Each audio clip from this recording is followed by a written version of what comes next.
SSP,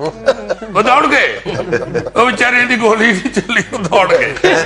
تو میرا مطلب ہے ابھی تو یہ عزیزی ساری غلطی ہوئی ہے ان سے, یہ عابد ملک کی تصویر دکھا دی وہ بھاگ گیا. ہاں پہلے دکھا دی, وہ کہیں چھپ چھپ گیا ہے. وہ پولیس کہہ بھی رہی ہے کہ یہ جو زیادہ تشہیر ہوئی ہے اس کی وجہ سے کام ہمارا جو ہے وہ لمبا پڑ گیا ہے. اچھا اس کے بعد ایک اور معاملہ بھی ہے یار, جیسے مختلف سیگمنٹس پہ مختلف قسم کے پریشرز ہیں نا, تو حکومتوں پہ یا سیاستدانوں پہ بھی ایک پریشر آ جاتا ہے, اس میں وہ بھی بڑی بڑی عجیب و غریب باتیں کرنا شروع کر دیتے ہیں. جیسے مطلب عوام ہے, حکومت ہے, دونوں کے ٹیمپرامنٹس میں فرق ہونا چاہیے. ظاہر ہے کہ اس وقت آپ پبلک سروے کر کے دیکھ لو تو لوگوں کو اگر آپ سخت سے سخت سزا بھی ان درندوں کے لیے تجویز کریں نا آپ, تو لوگ کہیں گے بالکل یہی ملنی چاہیے. مطلب لوگ سوشل میڈیا پہ یہ کہہ رہے ہیں کہ ان کی لاشیں اتنے دن تک چوراہوں پہ لٹکائے رکھیں, ان کو کوے اور چیلیں کھائیں, یہ کھائیں, وہ سب کچھ ٹھیک ہے. عوام کا مشتعل ہونا اور ہمارے جذبات کا اس انداز میں ٹرانسفارم ہونا یکدم, اور مطلب 90% سے زیادہ لوگ جو ہیں ان مطالبات کی حمایت کرتے ہوئے نظر آتے ہیں. لیکن کرنا تو وہی پڑے گا جو قانون کے دائرے کے اندر ہے. اگر سزائے موت ہے تو سزائے موت سے بڑھ کے آپ نہیں دے سکتے. اگر سر عام سزائے موت کا قانون موجود ہے, صرف اسی صورت میں آپ سر عام سزائے موت دے سکتے ہیں, ادروائز آپ یہ کام کر ہی نہیں سکتے. لیکن چونکہ پریشر چاروں طرف سے اتنا بڑھ جاتا ہے کہ پھر آپ کو یا تو آپ فوری طور پہ قانون سازی کریں, اگر قانون سازی آپ نہیں کرتے تو پھر آپ ماورائے عدالت آپ کوئی اقدام کرتے ہیں, وہ عدالت نے بھی منع کر دیا ہے. جی اس لیے میرا خیال ہے کہ سارے پاکستان کو فوری طور پہ انویسٹیگیشن افسر نہیں بن جانا چاہیے. یہ جن کا کام ہے انہی کو کرنے دینا چاہیے. بالکل. ناظرین یہاں میں لینا ایک چھوٹا سا وقفہ, ہمارے ساتھ رہیے گا.